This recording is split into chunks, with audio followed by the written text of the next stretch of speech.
ಆತ್ಮೀಯ ಮಿತ್ರ ನಮಸ್ಕಾರ. ಇತ್ತೀಚೆಗೆ ಮಲ್ಲಿಕಾರ್ಜುನ್ ಖರ್ಗೆ ಅವರು ಮಹಾಕುಂಭದ ಕುರಿತಂತೆ ಒಂದು ಹೇಳಿಕೆಯನ್ನು ಕೊಟ್ಟಿರೋದು ನೀವು ಕೇಳೇ ಇದ್ದೀರಾ. ಅದ್ರ ಬಗ್ಗೆ ಬಹಳ ದೊಡ್ಡ ಚರ್ಚೆ ಆಗಿದೆ. ಅದನ್ನ ಮಲ್ಲಿಕಾರ್ಜುನ್ ಖರ್ಗೆ ಅವರು ಅಥವಾ ದೊಡ್ಡ ಖರ್ಗೆ ಅವರು ತುಂಬಾ ಸ್ಪಷ್ಟವಾಗಿ ಹೇಳಿದ್ರು, ಕುಂಭಮೇಳದಲ್ಲಿ ಸ್ನಾನ ಮಾಡೋದ್ರಿಂದ ಬಡತನ ಹೋಗುತ್ತಾ ಅಂತ. ಆನಂತರ ಚಿಕ್ಕ ಖರ್ಗೆ ಅವರು ಅದರ ಕುರಿತಂತೆ ಟ್ವೀಟ್ಗಳನ್ನು ಮಾಡಿ ಹೇಳಿದ್ರು, ಕುಂಭಮೇಳದಲ್ಲಿ ಸ್ನಾನ ಮಾಡೋದ್ರಿಂದ ಪಾಪ ಹೋಗುತ್ತಾ ಅನ್ನೋದನ್ನು ಹಿರಿಯರು ಕೇಳಿದ್ದಾರೆ, ಇದಕ್ಕೆ ನೀವು ಉತ್ತರ ಕೊಡಿ ಅನ್ನೋ ಪ್ರಶ್ನೆ ಮಾಡಿದ್ರು. ಕರೆಕ್ಟ್ ಆಗಿದೆ. ಇವರು ಕೇಳಿರುವಂತ ಪ್ರಶ್ನೆಯನ್ನ ಸರಿಯಾಗಿ ಅರ್ಥ ಮಾಡ್ಕೊಳ್ದೆ ನೀವೆಲ್ಲ ಕೂಗಾಡ್ತಾ ಇರೋದು ಖಂಡಿತವಾಗಿಯೂ ತಪ್ಪು. ಮಲ್ಲಿಕಾರ್ಜುನ್ ಖರ್ಗೆ ಅವರು ಏನು ಕುಂಭಮೇಳದಲ್ಲಿ ಸ್ನಾನ ಮಾಡಿದ್ರೆ ಪಾಪ ಹೋಗುತ್ತಾ ಅಂತ ಕೇಳಿದ್ರಲ್ಲಿ ಏನ್ ತಪ್ಪಿದೆ ಹೇಳಿ? ಅವರು ಹಿರಿಯರು, ಅವರಿಗೆ ಸಿಕ್ಕಾಪಟ್ಟೆ ಅನುಭವ ಇದೆ. ಅನುಭವದ ಆಧಾರದ ಮೇಲೆ ಈ ಪ್ರಶ್ನೆ ಮಾಡಿದ್ದಾರೆ. ಈ ಪ್ರಶ್ನೆಯನ್ನ ನಾವು ಅರ್ಥೈಸಿಕೊಳ್ಬೇಕಾಗಿರುವಂತ ಅಗತ್ಯ ಇದೆ ಅಂತ. ಮೊದಲನೇದಾಗಿ ನಾನು ಮಹಾತ್ಮ ಗಾಂಧೀಜಿಯವರ ಕುರಿತಂತೆ ಹೇಳೋದಾದ್ರೆ 1915ರಲ್ಲಿ ಗೋಪಾಲಕೃಷ್ಣ ಗೋಖಲೆ ಅವರು ಹೇಳಿಕೊಂಡ್ರು, ಅವರ ರಾಜಕೀಯ ಗುರು ಗೋಪಾಲಕೃಷ್ಣ ಗೋಖಲೆ ಅವರು ಹೇಳಿದ್ರು ಅನ್ನೋ ಕಾರಣಕ್ಕೋಸ್ಕರ ದೇಶದ ಪರ್ಯಟನೆ ಮಾಡ್ತಿರಬೇಕಾದ್ರೆ ಅವರು ಹರಿದ್ವಾರದ ಕುಂಭಕ್ಕೆ ಬಂದಿದ್ರು. ಅವರೇ ತಮ್ಮ ಬಯೋಗ್ರಫಿಯಲ್ಲಿ ಬರ್ಕೊಳ್ತಾ ಹೇಳ್ತಾರೆ, ಅವರಿಗೆ ಆ ಕುಂಭ ಇಷ್ಟ ಆಗಲಿಲ್ಲ, ಅದು ತುಂಬಾ ಕೊಳಕಾಗಿತ್ತು, ಗಲೀಜಾಗಿತ್ತು, ಇನ್ಯಾವತ್ತೂ ಕುಂಭಕ್ಕೆ ಹೋಗಬಾರದು ಅಂತ ನನಗೆ ಅನ್ನಿಸ್ತು ಅಂತೆಲ್ಲ ಮಹಾತ್ಮ ಗಾಂಧೀಜಿ ಹೇಳ್ಕೊಳ್ತಾರೆ. ಅಗ್ರಿ. ಆದ್ರೆ ಅದೇ ಮಹಾತ್ಮ ಗಾಂಧೀಜಿಯವರು 1918ರ ಪ್ರಯಾಗನ ಕುಂಭದಲ್ಲಿ ಭಾಗವಹಿಸ್ತಾರೆ. ಇಂಟ್ರೆಸ್ಟಿಂಗ್ಲಿ ಕದ್ದು ಮುಚ್ಚಿ ಸ್ನಾನ ಮಾಡ್ತಾರೆ. ಆನಂತರ ಇದನ್ನ ಬ್ರಿಟಿಷ್ ಇಂಟೆಲಿಜೆನ್ಸ್ ರಿಪೋರ್ಟ್ನವರು ಆತರ ಮಹಾತ್ಮ ಗಾಂಧೀಜಿಯವರು ಇಂಥ ಕುಟೀರದಲ್ಲಿದ್ರು, ಇಂಥ ಜಾಗದಲ್ಲಿ ಸ್ನಾನ ಮಾಡಿದ್ರು ಅಂತ ತುಂಬಾ ಸ್ಪಷ್ಟವಾಗಿರುವಂತ ವಿವರಣೆಯನ್ನ ಕೊಡ್ತಾರೆ. ಇನ್ಫ್ಯಾಕ್ಟ್ 1921ರ ಫೆಬ್ರವರಿ 10ನೇ ತಾರೀಕು ಮಹಾತ್ಮ ಗಾಂಧೀಜಿ ಫೈಜಾಬಾದ್ನಲ್ಲಿ ಭಾಷಣ ಮಾಡ್ತಾ ನಾನು ಕುಂಭಮೇಳಕ್ಕೆ ಹೋಗಿದ್ದು, ಅಲ್ಲಿ ಸಂಗಮದಲ್ಲಿ ಪವಿತ್ರ ಸ್ನಾನ ಮಾಡಿದ್ದು ನಿಜ ಅಂತ ಒಪ್ಪಿಕೊಳ್ತಾರೆ. ಆದ್ರೆ ಈಗ ಖರ್ಗೆ ಅವರು ಕೇಳಿರುವಂತ ಪ್ರಶ್ನೆ ನೋಡಿ, ಮಹಾತ್ಮ ಗಾಂಧೀಜಿಯವರ ಪಾಪ ನಾಶ ಆಯ್ತಾ? ಖಂಡಿತವಾಗಿಯೂ ಹೋಗ್ಲಿಲ್ಲ ಅಂತ. ಖರ್ಗೆ ಅವರು ಕೇಳಿರುವಂತಹ ಪ್ರಶ್ನೆ ಸರಿಯಾಗಿದೆ ಅಂತ ಈ ಕಾರಣಕ್ಕೆ ನನಗನ್ಸುತ್ತೆ. ಮಹಾತ್ಮ ಗಾಂಧೀಜಿಯವರು ಖಿಲಾಫತ್ ಚಳವಳಿಯಿಂದ ಹಿಡಿದು ದೇಶ ವಿಭಜನೆಯವರೆಗೂ ತಗೊಂಡು ಬಂದು ಈ ದೇಶವನ್ನ ಹಿಂದೂಸ್ತಾನ ಮತ್ತು ಪಾಕಿಸ್ತಾನ ಅಂತ ಪ್ರತ್ಯೇಕಗೊಳಿಸಿದ್ರು. ಪಾಪ ಇವತ್ತಿನವರೆಗೂ ಹೋಯ್ತಾ? ಇವತ್ತು ಆ ಪಾಪವನ್ನು ಅನುಭವಿಸಲೇಬೇಕಲ್ಲ. ನೆಹರೂರನ್ನ ಪ್ರಧಾನಿ ಮಾಡಬೇಕು ಅಂತ ಅವರು ಸರ್ದಾರ್ ಪಟೇಲ್ರನ್ನ ಮೂಲೆ ಗುಂಪು ಮಾಡಿದ್ರು. ಮಹಾತ್ಮ ಗಾಂಧೀಜಿಯವರ ಈ ಪಾಪ ಹೋಯ್ತಾ? ನೆಹರೂರವರನ್ನ ಮುಂದಕ್ಕೆ ತರಬೇಕು ಅಂತ ಸುಭಾಷ್ ಚಂದ್ರ ಬೋಸ್ರನ್ನ ಮೂಲೆ ಗುಂಪು ಮಾಡಿದ್ರಲ್ಲ, ಮಹಾತ್ಮ ಗಾಂಧೀಜಿಯವರ ಪಾಪ ನಿವಾರಣೆ ಆಯ್ತಾ?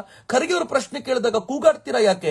ಖರ್ಗೆ ಅವರು ಸರಿಯಾಗಿ ಅರ್ಥ ಮಾಡಿಕೊಂಡು ಹಿಂದಿನ ಅನೇಕ ವಿಚಾರಗಳ ಪ್ರಶ್ನೆಯನ್ನ ಎತ್ತಿದ್ದಾರೆ. ಅರ್ಥ ಮಾಡಿಕೊಳ್ಳುವಂತ ಅಗತ್ಯ ಇದೆ. ಆದ್ರೆ ಮಹಾತ್ಮ ಗಾಂಧೀಜಿಯವರಿಗೆ ನಿಲ್ಲದಿಲ್ಲ ಇದು. ಈ ಮಹಾತ್ಮ ಗಾಂಧೀಜಿಯವರ ನಂತರ 1954ರಲ್ಲಿ ಸ್ವತಂತ್ರ ಭಾರತದ ಮೊದಲ ಕುಂಭಮೇಳಕ್ಕೆ ಸ್ವತಃ ಪ್ರಧಾನಿ ಜವಾಹರ್ಲಾಲ್ ನೆಹರು ಭೇಟಿ ಕೊಟ್ಟಿದ್ರು.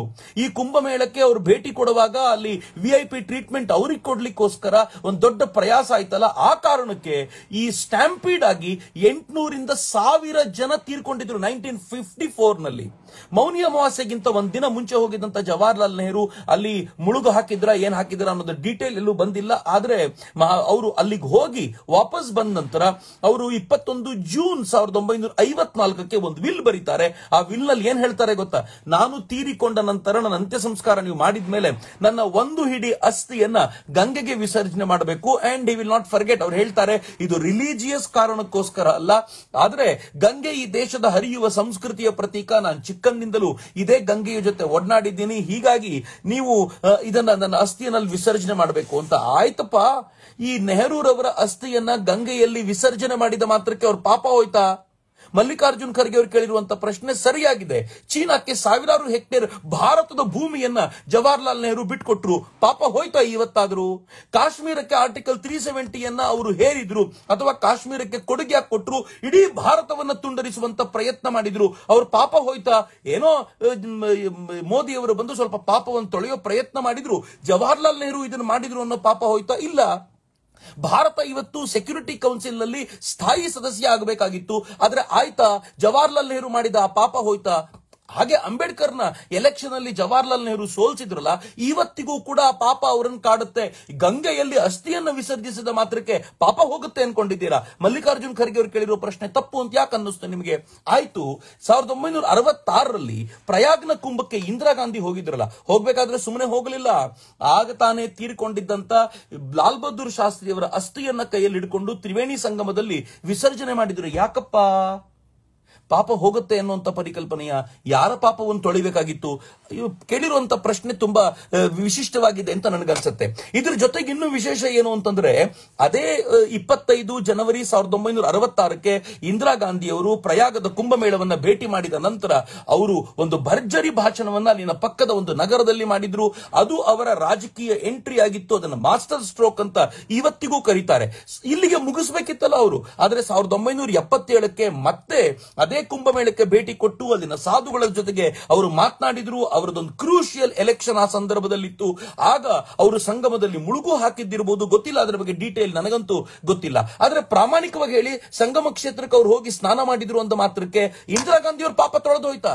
ಮಲ್ಲಿಕಾರ್ಜುನ್ ಖರ್ಗೆ ಅವರು ಕೇಳಿರೋ ಪ್ರಶ್ನೆಯಲ್ಲಿ ಏನ್ ತಪ್ಪಿದೆ? ಇಂದಿರಾ ಗಾಂಧಿ ಅವರು ಈ ದೇಶದ ಮೇಲೆ ಎಮರ್ಜೆನ್ಸಿ ಹೇರಿದ್ರು, ಈ ದೇಶವನ್ನ ಒಂದು 25 ವರ್ಷಗಳ ಹಿಂದೆ ನೂಕಿದ್ರು. ಪಾಪ ಇವತ್ತಿಗಾದ್ರೂ ತೊಳ್ಕೊಳ್ಳಿಕ್ಕಾಗಿದೆಯಾ? ಹಾಗೆ ಸಂವಿಧಾನವನ್ನ, ಬಾಬಾ ಸಾಹೇಬರು ಕೊಟ್ಟ ಸಂವಿಧಾನವನ್ನ ಇಂದಿರಾ ಗಾಂಧಿ ನಿರಂತರವಾಗಿ ತಿದ್ರು. ಒಂದಾದ್ಮೇಲೆ ಒಂದು ಆರ್ಟಿಕಲ್ಗಳನ್ನು ತಂದು ಅವರನ್ನು ತಿದ್ದುವಂತ ಪ್ರಯತ್ನ ಮಾಡಿದ್ರು. ಆ ಪಾಪ ಇವತ್ತಿಗಾದ್ರೂ ಹೋಯ್ತಾ?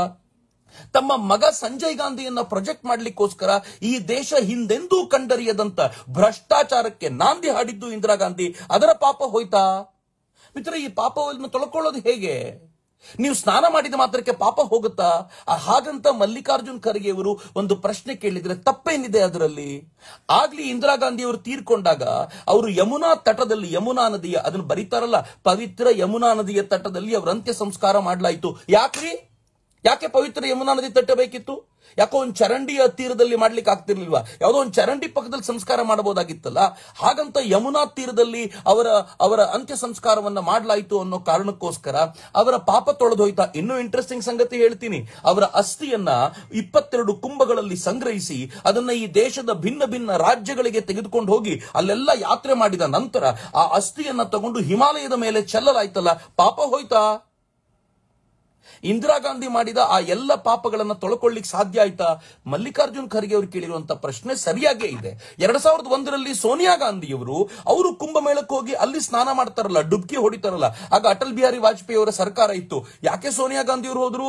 ಅವರಿಗೆ ತಾವು ಪವಿತ್ರಗೊಳ್ಳಬೇಕು ಅಂತ ಭಾವನೆ ಇತ್ತಾ? ಬಡತನ ನಿವಾರಣೆ ಮಾಡಬೇಕು ಅನ್ನುವಂತ ಭಾವನೆ ಇತ್ತ? ಗೊತ್ತಿಲ್ಲ. ಆದರೆ ಡುಬ್ಕಿ ಹೊಡೆದ ಮಾತ್ರಕ್ಕೆ, ಅಲ್ಲಿ ಮುಳುಗೆದ್ದ ಮಾತ್ರಕ್ಕೆ ಸೋನಿಯಾ ಗಾಂಧಿ ಅವರ ಪಾಪ ಪರಿಹಾರ ಆಯ್ತಾ? ಮನಮೋಹನ್ ಸಿಂಗರ ಅಷ್ಟು ಮನಸ್ಸು ನೋಯಿಸಿದ್ರಲ್ಲ, ಆ ಪಾಪ ಹೋಗುತ್ತಾ? ಭಾರತವನ್ನ ಚೀನಾದ ಕೈಗೊಂಬೆ ಮಾಡಿಬಿಟ್ರಲ್ಲ, ಆರ್ಥಿಕವಾಗಿ ಭಾರತ ಚೀನಾಕ್ಕಿಂತ ಅತ್ಯಂತ ಹಿಂದುಳಿಯುವಂತೆ ಇವತ್ತಿಗೂ ಒದ್ದಾಡ್ತಾ ಇದೆಯಲ್ಲ, ಅದರ ಪಾಪ ದೂರ ಆಯ್ತಾ?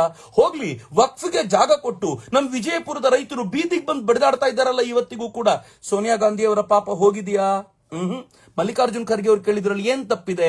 ಈ ಪಾಪ ಅಷ್ಟು ಸುಲಭಕ್ಕೆ ತೊಳೆದುಕೊಳ್ಳುವಂತದ್ದಲ್ಲ. ಗಂಗಾ ನದಿಯಲ್ಲಿ ಮಿಂದ ಮಾತ್ರಕ್ಕೆ ಹೋಗೋದಿಲ್ಲ, ತ್ರಿವೇಣಿ ಸಂಗಮದಲ್ಲಿ ಮಿಂದ ಮಾತ್ರಕ್ಕೆ ಹೋಗೋದಿಲ್ಲ. ಆಯ್ತಪ್ಪ, ಮಲ್ಲಿಕಾರ್ಜುನ್ ಖರ್ಗೆ ಅವರು ಅವರನ್ನು ಸ್ನಾನ ಮಾಡಿದ್ರು. 2018ರಲ್ಲಿ ಯಾದಗಿರಿಯ ಭೀಮಾ ಪುಷ್ಕರದಲ್ಲಿ ಅವ್ರು ಹೋಗಿರುವಂತ ಚಿತ್ರ ವೈರಲ್ ಆದ್ಮೇಲೆ ಸೈಲೆಂಟ್ ಆಗಿದ್ದಾರೆ. ಆದ್ರೆ ನನಗಿರುವಂತ ಪ್ರಶ್ನೆ, ನೀವು ಅಲ್ಲಿಗೆ ಹೋದ್ಮೇಲೆ ಪಾಪ ನಿವಾರಣೆ ಆಯ್ತಾ?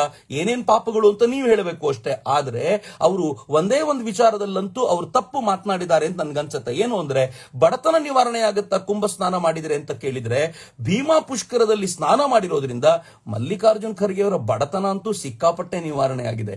ಹೆಂಗೆ ನಿವಾರಣೆ ಆಗಿದೆ ಅಂತಂದ್ರೆ, ಅವರ ಶ್ರೀಮಂತಿಕೆಯ ಕುರಿತಂತೆ ಸಂಸತ್ನಲ್ಲೇ ವಿಸ್ತಾರವಾದ ಚರ್ಚೆ ಒಂದು ಸಲ ಆಗಿತ್ತು. ಅಷ್ಟೇ ಅಲ್ಲದೆ, ಜನರ ಟ್ಯಾಕ್ಸ್ ನ ದುಡ್ಡದಲ್ಲಿ ಅವರು ಕಲಬುರಗಿಯಲ್ಲಿ ಒಂದು ದೊಡ್ಡ ಹಾಸ್ಪಿಟಲ್ ಕಟ್ಟಿದಾರಲ್ಲ, ESI ಹಾಸ್ಪಿಟಲ್, ಅದನ್ನ ನೀವು ಏರಿಯಲ್ ವ್ಯೂ ನಲ್ಲಿ ನೋಡಿದ್ರೆ ಖರ್ಗೆ ಅಂತ ಕಾಣುವಂತೆ, ಅವ್ರು ಬರ್ಕೊಳ್ಳುವಂತೆ ಕಂಡಿದ್ಯಲ್ಲ, ಹೆಂಗ್ ಸಾಧ್ಯ ಆಯ್ತು ಇದೆಲ್ಲ? ಇದು ಕುಂಭಮೇಳದಲ್ಲಿ ಸ್ನಾನ ಮಾಡಿದ್ರಿಂದ ಸಾಧ್ಯ ಆಗಿರಬಹುದು ಅಂತ ಅನೇಕ ಬಾರಿ ಅನ್ಸುತ್ತೇನೋ, ಗೊತ್ತಿಲ್ಲ. ಈ ಒಂದು ಕಾರಣಕ್ಕೆ ಖರ್ಗೆ ಅವರ ಮೇಲೆ ನಂದೊಂದು ಪ್ರಶ್ನೆ ಇದೆ. ಅದರ್ವೈಸ್ ಕುಂಭಮೇಳದಲ್ಲಿ ಸ್ನಾನ ಮಾಡಿದ್ರೆ ಇವ್ರು ಯಾರ್ದು ಪಾಪ ಪರಿಹಾರ ಆಗಲಿಲ್ಲ ಅನ್ನೋದನ್ನ ಖರ್ಗೆ ಅವರು ಎತ್ತಿ ಹೇಳಿದ್ದಾರಲ್ಲ, ಅವ್ರ ಮಾತಿಗೆ ನನ್ನ ಸಹಮತ ಇದೆ. ನನಗನ್ಸುತ್ತೆ ನೀವು ಕೂಡ ಇದಕ್ಕೆ ಸಹಮತ ವ್ಯಕ್ತಪಡಿಸ್ತೀರಾ ಅಂತ. ಮಿತ್ರ, ಕುಂಭಮೇಳಕ್ಕೆ ಹೋಗಿ ಬಂದವರಿಗೆ ಎಲ್ರಿಗೂ ಅಭಿನಂದನೆಗಳು, ಧನ್ಯವಾದ. ಮತ್ತೆ ಸಿಗ್ತೀನಿ. ನಮಸ್ಕಾರ. ವಂದೇ ಮಾತರಂ. ಜೈ ಹಿಂದ್.